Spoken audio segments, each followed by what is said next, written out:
Teachers requirement board, அதாவது ஆசிரியர் தேர்வு வாரியத்திலிருந்து வந்திருக்க அஃபிஷியல் அனௌன்ஸ்மெண்ட் என்ன என்பதை தான் இந்த வீடியோவில் நம்ம டீட்டெயிலாக பார்க்க போகிறோம். டெட் தேர்ச்சி சான்றிதழ் நகல் இ சேவை மையத்தில் பெறலாம் அப்படிங்கிறத தெரிவிச்சிருக்கிறாங்க. ஆசிரியர் தகுதி தேர்வு 2012, 13, 17 மற்றும் 19க்கான ஆசிரியர் தகுதி தேர்வு தாள் 1, தாள் 2 சான்றிதழ்களின் நகல் ஆசிரியர் தேர்வு வாரியம் வாயிலாக வழங்கப்பட்டு வருகிறது. இந்த சான்றிதழ்கள் தேர்வர்களுக்கு இணையதளத்தின் TNEGA வழியாக வழங்கப்படுகிறது.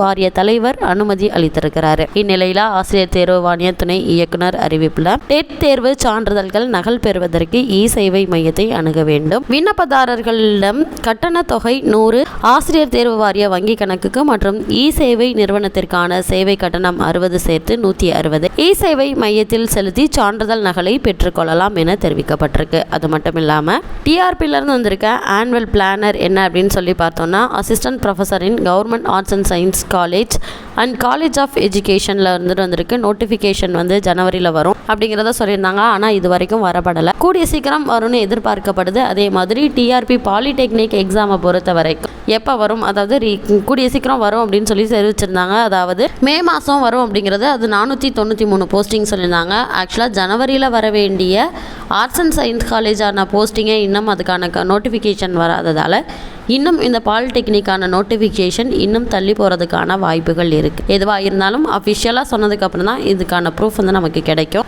ஆனால் கூடிய விரைவில் அசிஸ்டன்ட் இன்ஜினியர், அதாவது ஆர்ட்ஸ் அண்ட் சயின்ஸ் காலேஜுக்கான நோட்டிஃபிகேஷன் வர்றதுக்கான சான்சஸ் அதிகம் இருக்குது அப்படிங்கிறதையும் தெரிவிச்சிருக்காங்க.